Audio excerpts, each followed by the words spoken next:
Programme time line में आवां यहाँ असद मुमताज़। नाज़रीन, लाहौर हाई कोर्ट अपोजिशन अगवान मियाँ शहबाज शरीफ के 17 जून ताईं ज़मानत मंजूर कंदे नेब के गिरफ़्तारी खां रोके छॾियो आहे। गुज़िरियल ॾींहुं नेब जी टीम मियाँ शहबाज शरीफ खे गिरफ़्तारी लाइ उनजे घर पहुती हुई।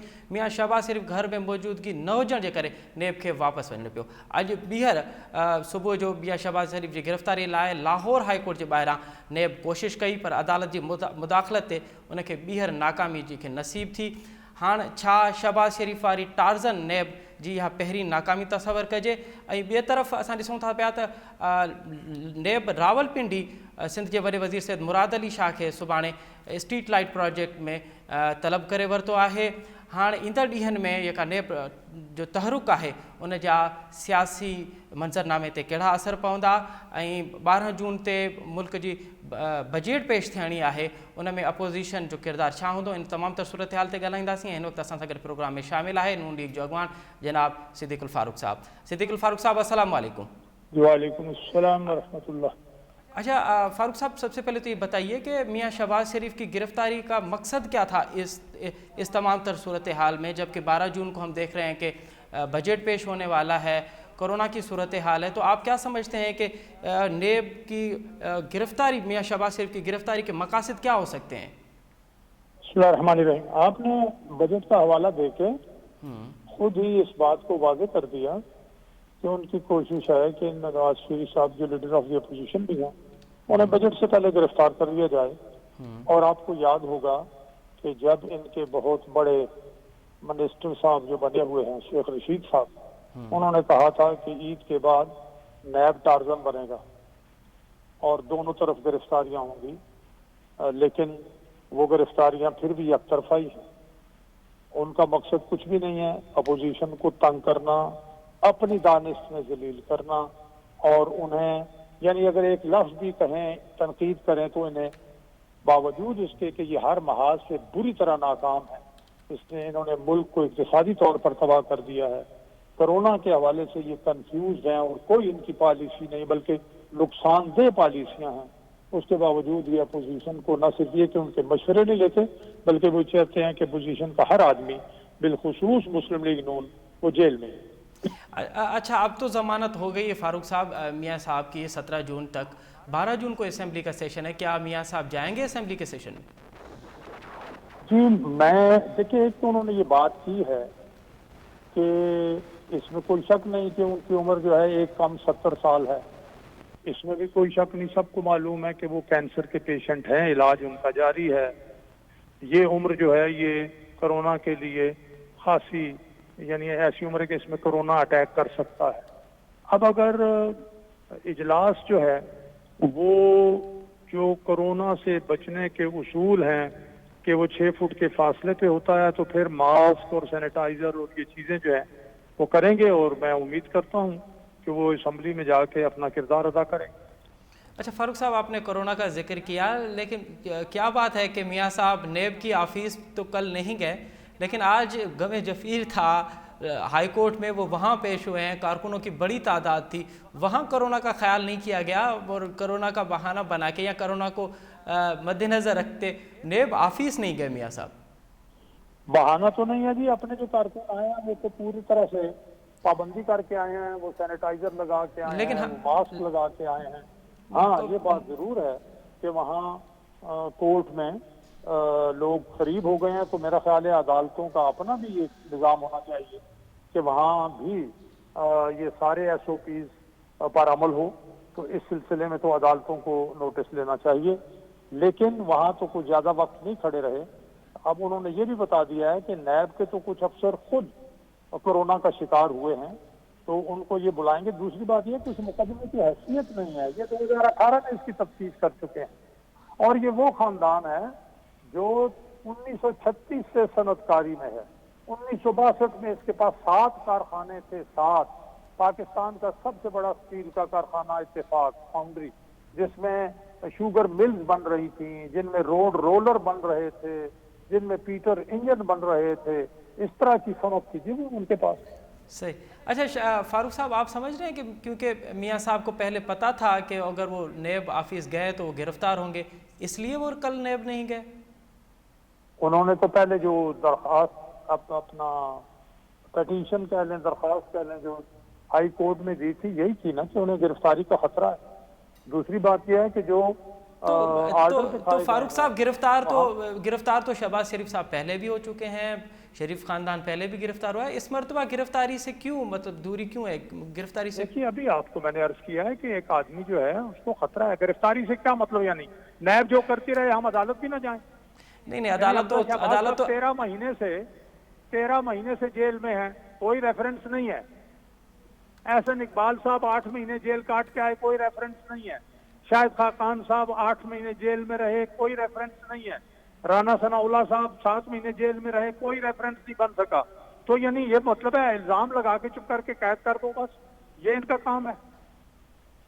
نہیں, جو حکومت کے جو ہیں اپنا ممبر وہ یہ کہہ رہے ہیں کہ اب جو کچھ ہو رہا ہے یہ پریکٹس تو ماضی میں خود نون لیگ کرتی رہی ہے, اب وہ نیب بھی انہوں نے بنایا, اب جو نیب کا چیئرمین ہے وہ بھی ان کی مرضی سے لگا ہوا ہے, اور نیب خود مختار ادارہ ہے, اس میں حکومت کی کسی قسم کی کوئی مداخلت نہیں. اچھا جی, پہلے تو نیب خود مختار ادارہ ہے تو سن لیں, یہ 2 مہینے پہلے کی بات ہے, یہیں اسلام آباد میں اینٹی کرپشن انٹرنیشنل سیمینار ہوا. اس کی صدارت ملک کے صدر الوی صاحب نے کی. اس میں چیئرمین نیب نے کوئی آدھا پونا گھنٹہ لمبی تقریر کر کے یہ کہا کہ اب تبدیلی کی ہوائیں چل پڑی ہیں اور یہ جو 17 مہینے کی حکومت ہے ان کا بھی احتساب ہوگا. پھر انہوں نے یہ بھی بتایا کہ جی معلم جبہ کا ریفرنس بھی تیار ہے اور پشاور میٹرو کا ریفرنس بھی تیار ہے. تو وہ دونوں ریفرنس کہاں گئے؟ پھر چند دن کے بعد کہنے لگے میں نے وہ بیان مجبوری میں دیا تھا کہ دوسری طرف ہوائیں چل پڑی ہیں, ان کا احتساب بھی ہوگا. اب اگر ایک آدمی یہ کہے میں نے مجبوری میں وہ بیان دیا تھا اور پھر اس کے بعد اس کی ویڈیو بھی ہو اور پھر اس کے بعد وہ حکومتی لوگوں پر یہ اعلان کر کے کہ ان کا ریفرنس موجود ہے, تیار ہو چکا ہے, وہ ریفرنس نہ فائل کرے, وزیر اعظم ہیلی کاپٹر کیس میں مطلوب ہو اور وہ کوئی بھی جناب علی اس کو گرفتار نہ کرے, اور اس کے ساتھ ساتھ جو حکومت ہے وہ راتوں رات اپنے آپ کو بچانے کے لیے آرڈیننس بھی لے آئے, تو یہ کون سا بھائی احتساب ہے اور کون سا چیئرمین جو ہے غیر جانبدار ہے؟ تو فاروق صاحب آپ کہہ رہے ہیں کہ نیب جو ہے وہ جانبدار میں نے جو بات کی ہے وہ حقیقت بیان کی ہے یا میں نے جھوٹ بولا ہے؟ اب وہ تو خیر ہے, لیکن فاروق صاحب آپ دیکھیں یہ آپ نے جو فرمایا وہ میڈیا میں رپورٹ ہو چکا ہے, وہ پہلے سے میڈیا میں رپورٹ ہو چکا ہے, تو مجھے اس پہ کوئی مسئلہ نہیں ہے. اچھا فاروق صاحب آپ یہ کہہ رہے ہیں کہ نیب جانبدار ادارہ ہے, ملکی ادارہ ہے, تو اس کو غیر جانبدار بنانے کے لیے اب کیا کرنا چاہیے؟ کیا امینڈمنٹ آنی چاہیے یا نیب کو مکمل ہی ختم کرنا چاہیے؟ دیکھیے پہلی بات تو یہ ہے کہ خود موجودہ یہ جو کل مستعفی ہوئے ہیں وزیر قانون اور وہ مقدمہ لڑنے کے لیے عدالت سپریم کورٹ پہنچ گئے ہیں, انہوں نے 2 مہینے پہلے یہ کہا تھا کہ نیب کا جو مس یوز ہے اس کو ہم ختم کرنا چاہتے ہیں. تو انہوں نے بھی مانا ہے کہ نیب کے قوانین کو مس یوز کیا جا رہا ہے. اچھا, نیب کے قوانین قرآن و سنت سے بھی ان کے بھی خلاف ہیں. یعنی قرآن و سنت کا قانون یہ ہے کہ جس پر الزام لگاؤ اس کے خلاف ثابت کرو الزام. اب یہ الزام لگانے سے پہلے یہ الزام لگاتے ہو تو پہلے ثابت کرو, جب مجرم ثابت ہو تو سزا ملنی چاہیے نا. آپ جھوٹا الزام لگاتے ہو اور اس کو گرفتار کر کے جیل میں لے جاتے ہو, یہ قرآن و سنت کے خلاف ہے. ہمارا آئین جو ہے, ہمارا قانون, اس کی بنیاد قرآن و سنت ہے, تو قرآن و سنت کے مطابق قانون کو کریں. تو ایسا قانون جس کی تمام ہائی کورٹس اور سپریم کورٹ نے مذمت کی ہوئی ہے, اس کو کالا قانون ڈریکونین لا قرار دیا ہوا ہے, اس قانون کو تبدیل کریں نا بھائی. تو تبدیلی کیسے؟ مطلب تبدیلی تو اب یوں ہوگی کہ آپ اور حکومت بیٹھ کے کوئی نیا فارمولہ بنائے جس کی وجہ سے نیب جو ہے وہ خود مختار بھی ہو اور غیر جانبدار بھی ہو. تو آپ جب حکومت آرڈیننس لاتی ہے, آرڈیننس اپنے آپ کو بچانے کے لیے لاتی ہے, تو پھر بیٹھ جائے نا. اپوزیشن تو کہتی ہے کہ آ جاؤ بیٹھو, اس کے غلط قوانین سارے ختم کریں. ہم نے تو آفر کیا, پیپلز پارٹی نے بھی کہا ہے, اس کے اپنے لوگوں نے بھی کہا ہے, پی ٹی آئی کے لوگوں نے, وزیروں نے بھی کہا ہے کہ ہاں یہ غلط ہے, ہم ٹھیک کرنا چاہتے ہیں, تو کیوں نہیں کرتے؟ ٹھیک ہے, بہت شکریہ صدیق الفاروق صاحب ہمیں وقت دینے کے لیے. ناظرین وہاں وقفے کھاگ میں نون لیگ جو موقف بدھو جو نیب ایکٹیو پہ تھے ان تے ہاں موقف وٹھنداسوں تحریک انصاف کے اگوان محترم ڈاکٹر رمیش واکوانی صاحب. ڈاکٹر صاحب نمستے. ہیلو जी नमस्ते। अच्छा डॉक्टर साहब इहो ॿुधाइजो त इहो चई सघिजे थो त काल जेको कुझु थियो ऐं अॼु जेको कुझु थियो उहा शेख रशीद जी जेका टार्ज़न नैब आहे उहा उन जी पहिरीं नाकामी तसवर कजे? ॾिसो नाकामी जी ॻाल्हि न आहे, इदारनि जो एतिराम हर माण्हू खे करणु खपे ऐं शहबाज शरीफ़ साहिब खे जेकॾहिं नोटिस आयो, शहबाज शरीफ़ उन रिटर्न में जवाबु ॾिनो ऐं उन खां पोइ मुंहिंजे ख़्याल में गिरफ़्तारी न उन क्वेश्चन ते कि क्वेश्चन वरी जेकॾहिं को सप्लीमेंट्री क्वेश्चन हुजे हा त उहो वधीक बहितर थी विया, गिरफ़्तारी जी स्टेप न अचे हा त उहा वधीक बहितर हो। पर जेकॾहिं गिरफ़्तारी जी स्टेप आई त उन जो इदारो सुपीरियर इदारो जुडिशरी आहे ऐं जुडिशरी में उहा शइ जेका आहिनि सा टेकअप थी सघे थी, उहा टेकअप थी ऐं उन में उनजी ज़मानत वधीक 17 तारीख़ ताईं कई वई। मुंहिंजे ख़्याल में इहे स्टेप्स आहिनि, एतिसादी इदारनि जो एतिराम हुअणु खपे ऐं जेकॾहिं को प्रॉब्लम हुजे त उन खे उन नमूने सां ई विझणु खपे। मुंहिंजे ख़्याल में बहितर आहे। अच्छा डॉक्टर साहब तव्हां जेका ॻाल्हि कयो था पिया पर अपोज़िशन जो इहो मौक़िफ़ आहे त नेब जेको तहरुक में आई आहे उनजो फ़क़ति ऐं फ़क़ति जेको मक़सदु आहे उहो अपोज़िशन खे दॿाइणु आहे त जीअं जेका बजट सेशन अचे थो पियो उनजो को अपोज़िशन जो को उन में किरदारु न हुजे ऐं ख़ामोशी सां बजट बि मंज़ूरु थी वञे ऐं हुकूमत जा ॿिया मामला जेके हुकूमत न पई करे सघे उहे सभु मामला सेटल थी वञनि। बजट सां इन जो को तालुक न आहे पहिरीं ॻाल्हि ऐं रही ॻाल्हि अपोज़िशन गवर्नमेंट इन ई नमूने जा इल्ज़ाम अॼु न माज़ी खां वठी गवर्नमेंट ते लॻंदा रहंदा आहिनि ऐं स्पेशली पीपुल्स पार्टी ऐं PMLN जे टाइम ते इहा प्रैक्टिस आहे, छो त माज़ी में जॾहिं नैब इहे इत्सादी इदारा इन ई नमूने सां इस्तेमालु थींदा रहिया आहिनि उन्हनि जे करे हिननि खे इहो ई आहे त उहा असां कंहिंखे मतिलबु नथा कोशिशि करे। मुंहिंजे ख़्याल में इन शइ जो अहिड़ो को इशू जेको न आहे कि गवर्नमेंट पर डॉक्टर साहब इहा बि त ॻाल्हि आहे न त नेब नैब हू इंडिपेंडेंट हिकिड़ो इदारो आहे, इंडिपेंडेंट इदारो आहे। नैब जे हवाले सां ऐं जस्टिस जावेद इक़बाल जे हूंदे जेको आहे सो कंहिं क़िस्म जो इन्फ्लुएंस न पर डॉक्टर साहब हींअर ताईं जेको नेब मुतहरिक थी आहे उहा बि फ़क़ति ऐं फ़क़ति अपोज़िशन जे अॻुवाणनि ते आहे न त अपोज़िशन जे अॻुवाणनि जा केस खुलनि था पिया, उन्हनि जूं गिरफ़्तारियूं थियनि पियूं, उन्हनि जे घरनि ते छापा लॻनि था पिया। साॻे वक़्तु ॾिसूं था त हुकुमरान धुर ते त कंहिं ते बि गिरफ़्तारी न पई थिए त पोइ अपोज़िशन जो इहो जवाज़ त सही आहे न त अपोज़िशन खे फ़क़ति ऐं फ़क़ति अपोज़िशन जे ख़िलाफ़ु नेब खे इस्तेमालु कयो पियो वञे। अपोज़िशन ऐं गवर्नमेंट वारे इहे केसिस उन्हनि ते आहिनि जेकॾहिं करंट केसिस जेकॾहिं PTI जी कंहिं बि अॻुवाण ते या कंहिं बि शइ ते आहिनि त उन ते गवर्नमेंट ख़ुदि मुतहरिक थी वञे। तव्हां ड्रग जे टाइम ते बि तव्हां ॾिठो, तव्हां सिविल मुख़्तलिफ़ जॾहिं बि अहिड़ो को मौक़ो आयो त प्राइम मिनिस्टर शुगर कमीशन में तव्हां ॾिठो त प्राइम मिनिस्टर ख़ुदि उन हवाले सां एक्टिव थो थी वञे। नैब में उहे केस उहे रेफरेंस वञनि था जंहिं ते गवर्नमेंट ख़ुदि एक्शन नथी वठे। इहे जेके रेफरेंस आहिनि इहे सभु माज़ी जा रेफरेंस ठहियल आहिनि, इहे PTI जी गवर्नमेंट न ठहिया आहिनि। डॉक्टर साहब मालम जबा जो रेफरेंस आहे, परवेज़ खटक खे तलबी नथी कई वञे, BRT जो एॾो वॾो मामिलो, BRT त हाणे अपोज़िशन थी चवे इहो त मज़ाक़ थी वियो आहे, BRT त लतीफ़ो थी वियो आहे, उनखे नेब खे इहो नज़र न पियो अचे। नेब खे जेको आहे उहो शुगर कमीशन ऐं शुगर जी जेको स्कैंडल आहे उन में 300 अरब जी नज़र नथो अचे। इन क़िस्म जी हिकु इल्ज़ाम आहे त अपोज़िशन उन जे लाइ फॉलो करे सघे थी, नैब जे DG खे लिखी सघे थी, as a leader of opposition लिखी सघे थो, लेटर लिखी सघे थो। जॾहिं इहो लेटर लिखे थो त बाबा मुंहिंजी 69 साल उमिरि आहे, मां कैंसर जो मरीज़ आहियां त उन जे पोयां उन जा जवाब आहिनि तॾहिं मां तव्हांखे ॿुधायां थो त जेकॾहिं गिरफ़्तारी न थी त उहा सुठी ॻाल्हि आहे, अहिड़ी का ॻाल्हि न आहे। त साॻिए नमूने सां लीडर ऑफ अपोज़िशन लिखी सघे थो त हिन नमूने जा जेके केसिस आहिनि ऐं असांजी हिकिड़ी रेस्पॉन्सिबिलिटी आहे उन केसिस खे टेकअप छो नथो कयो वञे। पोइ जेकॾहिं नैब उन्हनि जो जवाबु न ॾे त पोइ उन्हनि शयुनि खे नेगेटिविटी तौर ते खयो वञे, क्रिटिसाइज़ कयो वञे त उहो वधीक बहितर आहे। अच्छा डॉक्टर साहब तव्हां जेको चओ पिया त नेब ख़ुदि मुख़्तियार इदारो आहे, जॾहिं नेब ख़ुदि मुख़्तियार इदारो आहे ऐं हुकूमत जी उन ते रिट नाहे त पोइ इहो वज़रा खे वज़ीरनि खे या कीअं थी ख़बर पए त मुख़ालिफ़ धुर जो कहिड़ो अॻुवाण गिरफ़्तार थियण वारो आहे, 31 जुलाई ताईं ॿुहारो फिरी वेंदो, नेब टार्ज़न थींदी, इहो कीअं पियो उन्हनि खे ख़बर कीअं थी पवे, केरु थो ॿुधाए इन्हनि खे? जो तव्हांखे ख़बर न हुई त हीउ केस हले पियो, 3 दफ़ा जेको आहे सो हिन नमूने सां समन जारी कयो वियो आहे, घुरायो वियो आहे।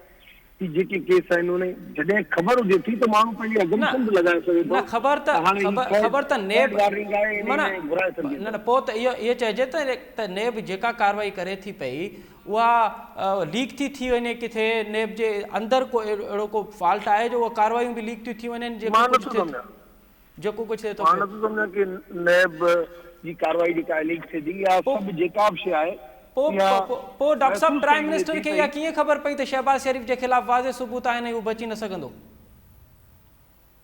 ॾिसो शहबाज शरीफ़ साहब 2 दफ़ा जॾहिं न वियो, 3 दफ़ा हिकिड़ो महसूसु थियो, सभिनी पॉलिटिकल पार्टियुनि खे महसूसु थियो, मीडिया खे महसूसु थियो त शहबाज शरीफ़ साहब नैब खे इग्नोर करे पियो, उनखे जवाबु नथो ॾे।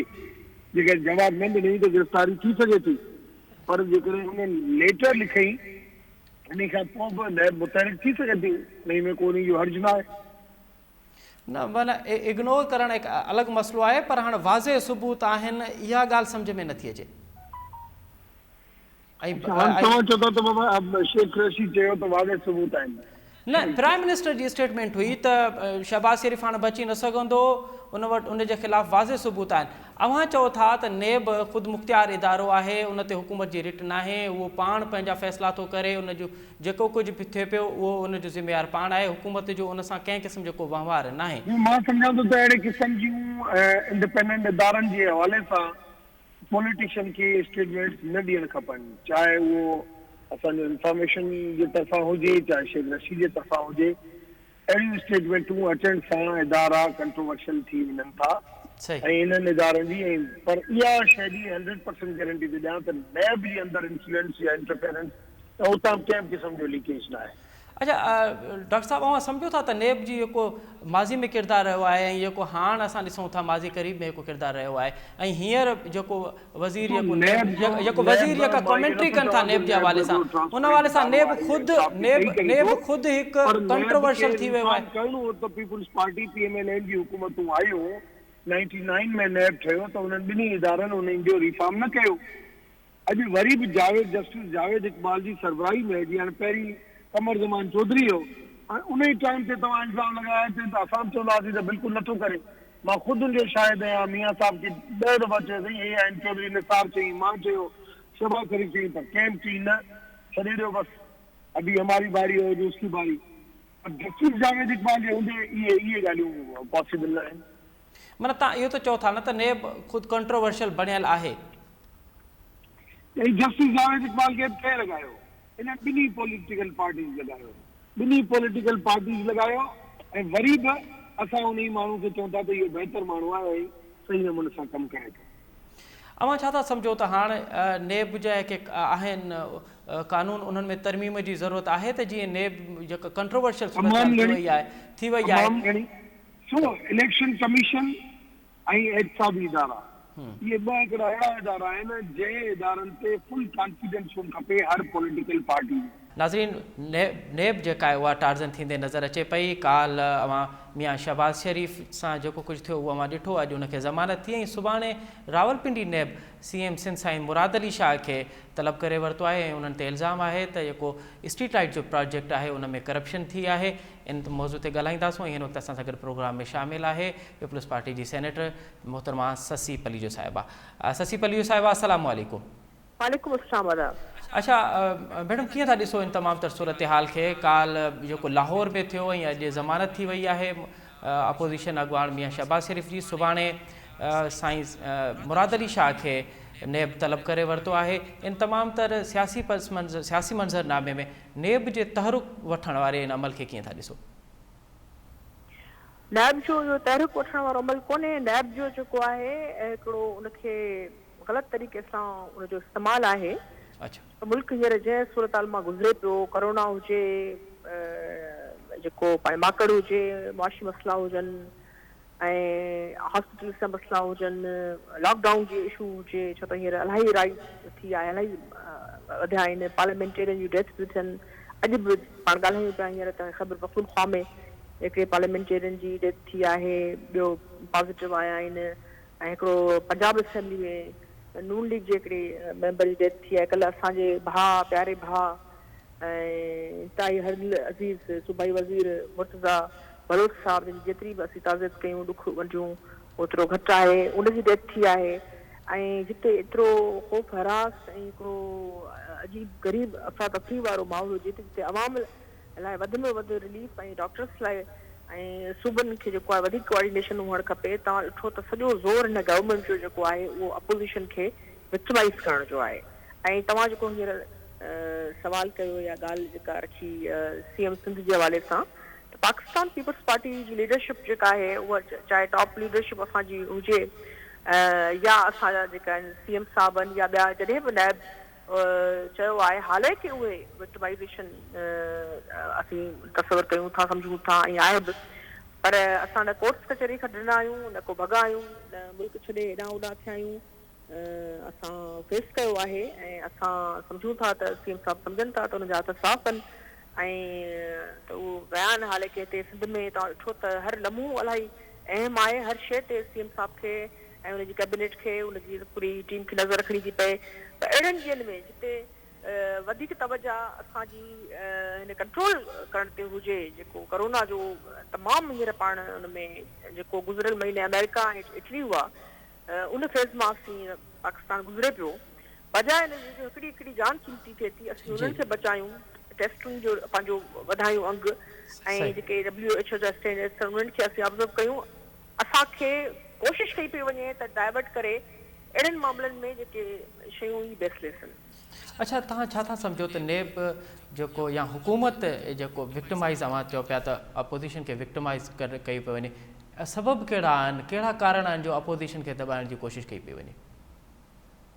हिकिड़ो त हिन वटि मेजॉरिटी न आहे हाउस में, कुझु सीट्स ते PTI आहे, पर असां त शुरू खां वठी जमहूरी माण्हू आहियूं। पाकिस्तान पीपल्स पार्टी चिटे नमूने ॻाल्हि रखी त बाबा असीं जमहूरियत खे डीरेल कोन कंदासीं, पर हिननि जा प्रकार जेके आहिनि इहे हाणे जी पॉलिसीज़ आहिनि।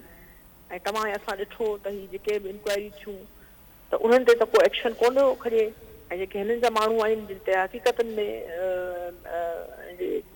कार्रवाई थियणु खपे उहे बचियो वञनि। रुॻो कैबिनेट में नंढी वॾी रीशफल करे हू चवनि था त एहसाब इहो आहे त हुननि पंहिंजो मैनिफेस्टो जो नारो ऐं पंहिंजी जेका असुल ॻाल्हि हुई काज़ उहो त ख़तमु करे छॾिया आहिनि। हाणे हिननि खे हिन सॼे सिनेरियो में कोरोना ऐं ॿिनि हवाले सां हिन जी पॉलिसी जटंदार न आहिनि वफ़ाक़ी हुकूमत जूं, त उहो डाइवर्ट करण लाइ ऐं तनक़ीद खे दॿाइण लाइ ऐं हिन खे सप्रेस करण लाइ जेको आवाज़ आहे अपोज़िशन जो आइनी हक़ आहे अपोज़िशन जो। ऐं अपोज़िशन हवा में का तीर कोन पई लॻाए। असीं फिज़िकली स्ट्रेंथ जी बि ॻाल्हि कयूं त ख़ुदि नेशनल असेंबली में मुस्लिम लीग न्यून हुजे या पीपल्स पार्टी हुजे, असांजी स्ट्रेंथ आहे ऐं सीट्स आहिनि। ऐं सिंध वाइड सूबो आहे जंहिंमें PTI जी गवर्नमेंट कोन्हे, अॻिते मेजॉरिटी सां असीं वेठा आहियूं, माण्हुनि मैंडेट ॾिनो आहे। त उहा शइ हिननि खे हज़म कोन पई थिए। हिननि जी ख़्वाहिश आहे त हर जिते किथे हिननि जी डिज़ाइन कयल जेका आहे उहा असेंबली हुजे ऐं ॻाल्हि हिननि जी मनपसंदि थिए। अच्छा मैडम, तव्हां छा था सम्झो त ईंदड़ ॾींहंनि में हुकूमत खे कहिड़ा चैलेंजिस हूंदा जंहिंजे लाइ हू सम्झे थी त अपोज़िशन खे दॿाइणु घुरिजे ऐं उहे चैलेंजिस क़बूल करणु घुरिजनि? ऐं मुंहिंजे ख़्याल में हिन सवाल जवाब में ॿुधाए चुकी आहियां।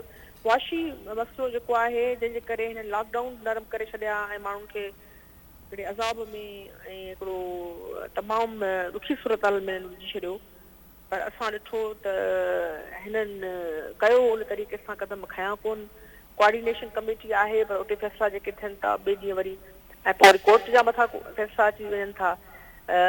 हिननि खे हिकिड़ो त NFC जे हवाले सां सम्झां थी त हीअ ज़रूरु हिन चकर में आहिनि त कटौती कजे, हूअं ई माली वसीलनि ऐं ॿियनि हवालनि सां जेके शयूं आइन मूजिबि थियणु खपनि उहे कोन पियूं थियनि। त हाणे ही सेनेट में हिननि जी मेजॉरिटी न आहे। 2021 जो इंतज़ारु पिया कनि जेसीं हिननि जी का मेजॉरिटी थिए, तेसि ताईं जेका हिननि जी मनपसंदि लेजिस्लेशन आहे उहे ॿिन्ही हाउसिस मां कामयाबी सां निकिरी उहो लॉ कोन ठहे। तंहिंजे करे ही चवनि था त हाणे हिननि ॿिनि मामलनि खे कीअं टैकल कजे। हू सम्झनि था शायदि इहे मसइला असीं पैदा करे अपोज़िशन लाइ पंहिंजो को मक़सद में कामयाबु थियासीं, पर हर माण्हू खे आइन जे अंदरि रही करे कमु करणु खपे। PTI खे ॻाल्हि सम्झणी पवंदी। जमहूरी निज़ाम जो असुल जेको रूह ई तॾहिं आहे त हर को माण्हू पंहिंजे पंहिंजे फ्रेमवर्क में पंहिंजे डोमेन में कमु करे। त इहे वन साइडेड फ़ैसिला करे ऐं अपोज़िशन खे जेको आहे ख़ासि करे सिंध में जेको असीं ॾिसूं पिया त इलाही हवालनि सां हिननि जो तमामु इग्नोरेंट ऐं हिकिड़ो नेग्लिजेंट रहियो आहे। सही। अच्छा मैडम, तव्हां खां अॻु में सिद्दीकुल फारूक हुयो ऐं डॉक्टर रमेश हुयो, उहे ॿई हिन ॻाल्हि ते मुतफ़िक़ हुया त नेब जा जेके कानून आहिनि उन्हनि में अमेंडमेंट जी ज़रूरत आहे। छा पीपल्स पार्टी बि सम्झे थी त नेब जा जेके कानून आहिनि उन्हनि में अमेंडमेंट जी ज़रूरत आहे त जीअं नेब जेका आहे उहा गैर जानिबदार थिए ऐं जेको उन ते इल्ज़ाम आहे त उहो जानिबदार आहे उनखां उहो ॿाहिरि अचे? इन सिलसिले में अव्हां हुकूमत ऐं नून लीग केतिरा चांसिस आहिनि इन मामले ते, कम अज़ कम नेब जे मामले ते त गॾु वेहिजे ऐं उन में अमेंडमेंट कजे? नेब लॉ में बहस पाकिस्तानी जे ऐं सम्झां थी त इलाही शयूं आहिनि जिन खे कमु थी सघे थो ऐं फारूक नाइक साहब ऐं ॿियनि जेको आहे उन्हनि ते वर्किंग कई बि आहे। असां गुज़िरियल हुकूमत में बि कोशिशि कईसीं जेका नून लीग जी हुई त लेजिस्लेशन थिए, पर कंहिं नमूने कोन थी सघी। हिन दफ़े बि जेको आहे हिननि कुझु महीना पहिरीं त ही हिननि जो इंट्रैक्शन हो अपोजिशन पार्टी सां गवर्नमेंट जे तरफ़ां, पर आउं सम्झां थी पार्लियामेंट्री वो फोरम आहे ऐं उन में जेके बिल आहिनि ऐप जे हवाले सां स्टैंडिंग कमेटीज़ में उन्हनि ते हिकिड़ो सैर हासिल ऐं हेल्दी बहस थियणु खपे ऐं उन में जेके ग्रे एरियाज़ आहिनि डैब में उहे बिल्कुलु उहे दूर थियणु खपनि ऐं उन में ज़ाहिरी ॻाल्हि आहे हर शइ जेका आहे उन में रूल ऑफ लॉ खे मथे थियणु खपे ऐं कानून मूजिबि आइन मूजिबि असीं अमेंडमेंट्स जेको आहे अहिड़नि लॉज़ में आणे सघूं था। तंहिंजे करे इन ते जेका शइ हाउस में पार्लियामेंट में अचे उनखे जेको आहे अहमियत ॾियणु खपे। जी। अच्छा मैडम, हींअर जेको नेब जो किरदारु आहे उहो माज़ी में बि तक़रीबन साॻियो ई रहियो आहे। अव्हां बि हुकूमत में रहिया आहियो, नून लीग बि हुकूमत में रही आहे, अव्हां जा हिक ॿिए ते इल्ज़ाम बि रहिया आहिनि ऐं अव्हां साॻी वक़्त ते अव्हां ॿिन्हिनि पार्टियुनि उन में कानून साज़ी जी बि कोशिशि कई। कहिड़ा स्पीड ब्रेकर्स हुआ, कहिड़ा इन में रुकावटूं कहिड़ियूं हुयूं जो नेब जे कानून में जेका आहे उहा अमेंडमेंट न थी सघी ऐं उनखे बहितर न करे सघिजो? मुंहिंजे ख़्याल अकुल फ़हम ऐं पीपल्स पार्टी त कोशिशि कई हुई ऐं हमेशह जेको आहे सही लेजिस्लेशन जी जेकॾहिं का लेजिस्लेशन बहितर थी आहे उनजी डायरेक्शन पाकिस्तान पीपल्स पार्टी सही ॾिनी आहे। पर तव्हां ॾिठो त मुस्लिम लीग नून इलाही हवालनि सां जेको आहे उहो शायदि उहे पाण बि चवनि था त उन्हनि खां हीअ शइ जेका आहे रहिजी वई ऐं पर हाणे आउं सम्झां थी अॻु में नैब जो हाणे हिकिड़ो टूल हिकिड़ो ऑप्टिमाइज़ेशन जहिड़ो जेको इस्तेमालु थिए थी, जेको आउं रुगो कोन पई चवां पर माना आम माण्हू जी तौर इहो ई आहे ऐं जंहिं तरीक़े सां असांजी जेका टॉप लीडरशिप जेका आहे उहो फेस कढी रही आहे, कहिड़ा नाला खणी कहिड़ा खणूं, जेलनि ताईं उन्हनि खे जेको आहे ज़ोरी ज़बरदस्ती ऐं बग़ैर कंहिं जेन्युइन जस्टिफिकेशन जे या लीगल उनजी अथॉरिटी जे उन्हनि खे रखियो वियो जंहिंजी जेतिरी मज़बत कजी घटि आहे। हींअर बि जेको आहे मुस्लिम लीग नून हुजे या ॿिया त उन हवाले सां सम्झां थी त इहा शइ या ख़ुर्शीद शाह खे तव्हां ॾिसो त या शहबाज़ शरीफ़ खे ॿुधाए कहिड़ी मोशन बहितर थी वई। इन हवाले सां त अञा वधीक राय इहा जुड़ी त PTI जेका आहे विक्टिमाइज़ेशन में यकीन रखे थी ऐं हुन वटि छो त ॿी बहितर पॉलिसी कोन्हे त हीअ अपोजिशन जो आवाज़ जेको आहे हेठि करणु थी चाहे या दॿाइणु चाहे थी या फ्रीडम ऑफ एक्सप्रेशन, इहे सभु आइनी राइट्स आहिनि। कंहिं बि मुल्क में अपोजिशन बि अहम हिसो थिए थी। अपोजिशन वेट हिकिड़ो हुन में इंसार में हूंदी आहे न, अंग्रेज़ी में चवंदा आहिनि त उनखे मतिलबु त उनखे केॾी महिल बि तव्हांजी जेको आहे मैंडेट ऐं साफ़ तव्हांजी इलेक्शन थींदी त हुकूमत अपोजिशन खे मिली सघे थी नेचुरली। तंहिंजे करे जेको आहे उनखे अहमियत ॾियणु खपे ऐं मैंडेट आहे अपोजिशन वटि, उनजी ॻाल्हि आहे, तजुर्बो आहे ऐं आइन खां मथां का बि शइ न थियणु खपे। आइन जे अंदरि जेको आहे जेके शयूं आहिनि उहे गवर्नमेंट खे अपोजिशन जी ॿुधणियूं पवंदियूं। सही। अच्छा मैडम, ही के सरकारी धुरे जा माण्हू आहिनि या जेके वज़ीर आहिनि उहे चवनि था त नेब जेका आहे उहा ईंदड़ ॾींहंनि में तहरक वठंदी, टार्ज़न थींदी। अव्हां छा था सम्झो त नेब केतिरे हद ताईं वञी सघे थी? छा सुभाणे मुराद अली शाह जे गिरफ़्तारी जा चांसिस आहिनि ऐं अगरि मुराद अली शाह गिरफ़्तार थिए थो पियो त पोइ पीपल्स पार्टी जो स्टैंड किथे हूंदो, कहिड़ो हूंदो? ही त हर हद हमेशह PTI जी गवर्नमेंट जेको पार कंदी रही आहे, पर नेब खे अहिड़ो को बेवकूफ़ाणो क़दम न खणणु खपे। छाजे करे जॾहिं माण्हू शुनवायूं जेके आहिनि जेके बेसबब आहिनि ऐं जेके विक्टिमाइज़ेशन जे ज़मरे में अचनि थियूं, टारगेट करण वारे ज़मरे में अचनि थियूं, उन में छो थींदी गिरफ़्तारी न थियणु खपे। उन हवाले सां उनजी का बि जस्टिफिकेशन कोन्हे ऐं हुकूमत जेका हूअ बि ॾिठी थी वई आहे, वधीक ॾिठी थींदी। इदारनि खे जेको आहे पंहिंजे हद जे अंदरि कमु करणु खपे। एतिसां बिल्कुलु थियणु खपे पर अक्रॉस द बोर्ड थियणु खपे। एतिसां बिल्कुलु हुअणु खपे पर स्टैंडर्ड्स ऐं रूल्स सभिनी जे लाइ साॻिया हुजनि एहतसाब बिल्कुलु थियणु खपे, पर उन में जेको आहे एहतसाब जे नाले में इंतकाम जी बूअ न अचणु खपे। मैडम ससी पलियो साहिबा अवां जी वॾी महिरबानी, अवां असांखे टाइम ॾिनो।